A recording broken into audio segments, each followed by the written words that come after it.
আমার বাড়ির দরকার নাই, আমার শুধু জীবনের নিরাপত্তা দেন। আমি বাঁচতে চাই, আমি মরতে চাই না। তারা আমাকে হত্যা করবে, যে কোনো মুহূর্তে হত্যা করতে পারে। গাজীপুর জেলা প্রশাসক বরাবর একটা অভিযোগ দিই যে আমার বাড়ি জোরপূর্বক দখল করা হয়েছে। আমি প্রশাসনের দৃষ্টি আকর্ষণ করছি এবং জেলা প্রশাসক যেন এতে হস্তক্ষেপ করেন, যেহেতু এর পিছনে এই প্রভাবশালী ব্যক্তিরা জড়িত। তো ওইখান থেকেও আপনার কোনো পদক্ষেপ নেওয়া হয়নি। সর্বশেষ আমি না পেরে বিএনপির ভারপ্রাপ্ত চেয়ারম্যান জনাব তারেক রহমানের কাছে আমি একটি লিখিত অভিযোগ দায়ের করি। তো অভিযোগ দায়ের করার পর আপনার মিডিয়া এই বিষয়টা জানতে পারে যে আমি একটা অভিযোগ দায়ের করেছি বিএনপির ভারপ্রাপ্ত চেয়ারম্যান জনাব তারেক রহমানের কাছে, যে আমার বাড়ি যে দখল হয়েছে।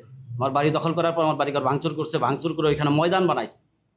3টা ঘর ছিল, 3টা ঘরের মধ্যে 2টা ঘর রাইখা বাকি একটা ঘর ময়দান বানায় ওইখানে আপনার এই ফসল করতেছে বর্তমান পরিস্থিতি। এমনকি আমার এলাকায় আমাকে ঢুকতে দিচ্ছে না বিগত 4 মাস যাব। এই বিষয়ে আমি এর আগেও সংবাদ সম্মেলন করছি, একাধিক নিউজ হয়েছে, ওইখানে আমি বিএনপির নেতাদের নামও উল্লেখ করছি, কিন্তু তারপরেও আমার বিষয়ে কোনো পদক্ষেপ গ্রহণ করেনি। এমনকি এই শওকত সরকারের লোকজন, আমি তখনও বলছি যে এগুলো সব শওকত সরকারের লোকজন। আমি খুব বিপদের মধ্যে আছি, আমাকে আজ হোক কাল হোক 2, 4, 10 বছর পরে হোক এই শওকত সরকার এবং তার লোকজন আমাকে হত্যা করতে পারে। যেহেতু একটি সত্য অভিযোগ তোলার পরেও আজকে আমার নামে মিথ্যা 50 কোটি টাকার মামলা দেওয়া হয়েছে। আমি এর থেকে নিরাপত্তা চাই এবং দেশনায়ক তারেক রহমানের কাছে আমি করজোড়ে অনুরোধ করি যেন আমাকে নিরাপত্তা দেওয়া হয়। গত 18 থেকে 20 বছর ধরে আমরা পারিবারিকভাবে জিনিসবাজার এলাকায় আইরিশ ফেব্রিক্স নামক একটি গার্মেন্টস ওয়েস্টেজের ব্যবসা করি।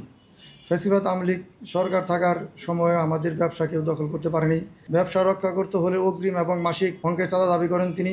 উপায় না দেখে এককালীন তাকে 20 লক্ষ টাকা দিয়ে আমরা ব্যবসা রক্ষা করি। এছাড়া প্রতি মাসে তাকে 4 থেকে 5 লক্ষ টাকা চাঁদা দিতে থাকি।